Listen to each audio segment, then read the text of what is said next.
I feel like I missed something that I should have said, but I didn't say it. Hey guys, welcome back. It's Cassie from Explore Horizons, and as promised, today I'm going to be talking to you guys about a beginner's guide for YouTube.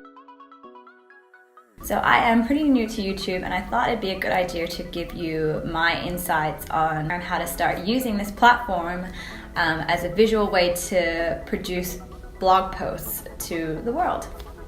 So I'm going to be giving you guys insights on things that I've learned along the way and what I think would be really helpful for you guys to know before you start, or if you have started, what you can improve on. So without further ado, let's get into it. So the first thing that I want you to focus on is, what is your channel going to be about?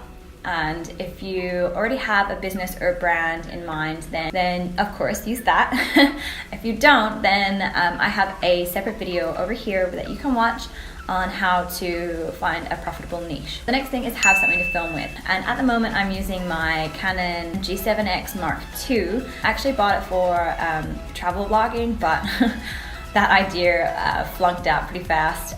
So I am repurposing it as my camera to do my YouTube videos.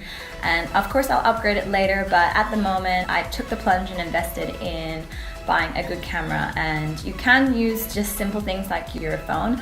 I'm actually recording my audio using my phone instead of a microphone, because I actually have bought one, but it hasn't arrived yet. So I'm just using my phone as a voice recorder to make my audio better. Everyday things are your best resources. I, at the moment, am using the window as natural lighting because I don't have money to buy studio lights, and I'm kind of using the backdrop of the theater room in my house as a neutral backdrop to, you know, kind of keep everything focused on me and not focused on what's going on behind me. If you don't have money, or you're still waiting for your tripod to arrive, then just use books. There's plenty of videos out on YouTube on you know, how to use everyday resources to film your video. When it comes to editing, I do use Adobe.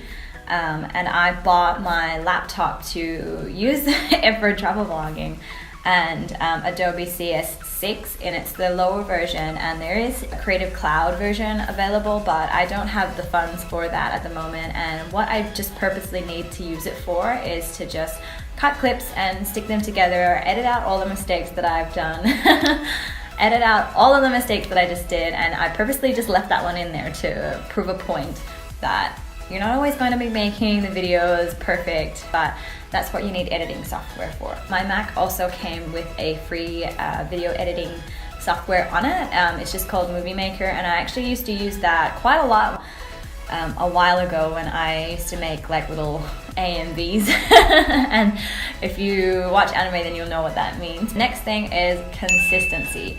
And I am a little bit off with consistency with blog posts. I tend to come out with like 20 blog posts in one day instead of staggering it through you know, the week or the month or whatever. I'm really good with it on YouTube. I've been uploading every Monday, Wednesday, and Friday, and the best way to kind of keep your consistency is to just announce it to the world. So in my YouTube, if you go to my YouTube channel, see that I have in my channel art is I upload videos every Monday, Wednesday, and Friday. So I've kind of told everyone what to expect from me and what kind of consistency I will have for my channel. So it's easier for people to know what to expect. And when people know what to expect, they're more likely to come back to you and keep watching, because they know when your videos are going to be out and they know what kind of videos you're going to have. So to keep up your consistency, I think is one of the number one things for anything, but YouTube especially. What you also want to do is build a community. And I've started building a community. You can join mine. The link is in the description box below. It's just a Facebook group, but it's kind of, it's a community because I want people to be able to be in a community, because building a business is also about building a community. And I have another video, Facebook groups and pages. So building a community is just a really good way to have a loyal set of fans, and if you come up with a product in the future, they're more likely to buy from you than just some random off the street that just found you, because you've taken the time to build your relationship with people in your community. Your retention one of the best ways that you can keep people sticking around and watching is to talk about it.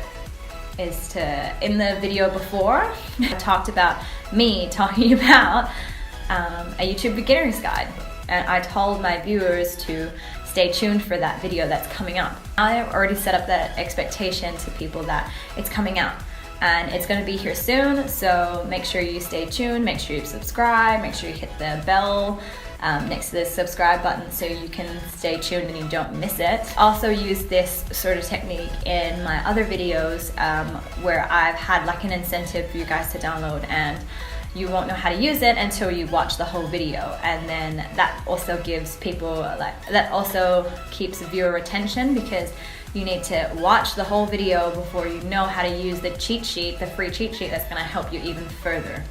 The other thing is I want you to film to edit. I have a script and the link is in the description box below, so you can go and download it. And that's the script that I use to plan out my videos. Because if I plan out my videos, I literally cut my editing time in half. I'm not jumping between too many different clips.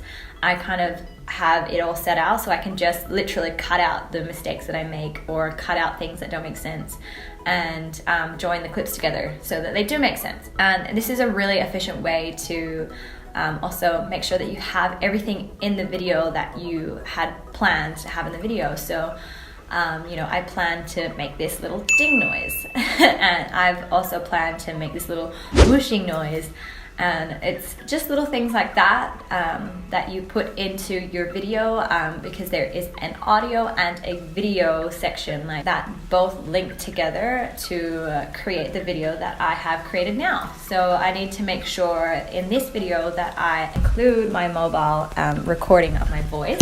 That must have sounded pretty weird just then. And I also need to add in all the little dings and all the little bells and whistles and all that other jazz to make this video complete. And the last thing, I want you to just be yourself. And I have a silly little American accent that I somehow pick up every time I'm on the camera, and I don't talk like this normally. I don't know how I started talking in an American accent. I guess I just try to pronounce my words properly, and instead of picking up a UK accent, I picked up an American accent, but that might have come from watching too many Americans on YouTube. But in real life, I sometimes talk like an American. Like, I work in retail as a part-time job because I'm not full-time with YouTube, and I'm not full-time with my blog just yet, but I say, how are ya? Or how are you? And I, kind of elongate my R's, which is a trait that American people have that, Australian people seem to make fun of. But for some reason, I seem to sound like an American, even though I'm Australian. But just be yourself. If this is the way that you talk on camera and it's the way that you feel comfortable with it, then whatever. Who cares what other people think? You'll discover who you are on camera with practice. So as long as you just keep practicing and you keep writing out your lines, then you'll be fine. That concludes this video. I hope you found it really helpful. These are definitely things that I have learned along the way and learned from taking advice from other big YouTubers. Of course, don't just take my advice. Go have a look at some other people's video, and I'll leave links in the description box below where you can check out more videos and videos that I found were really helpful to start on YouTube. Thank you so much for watching. Subscribe if you haven't already, and I'll see you in the next video. Bye-bye.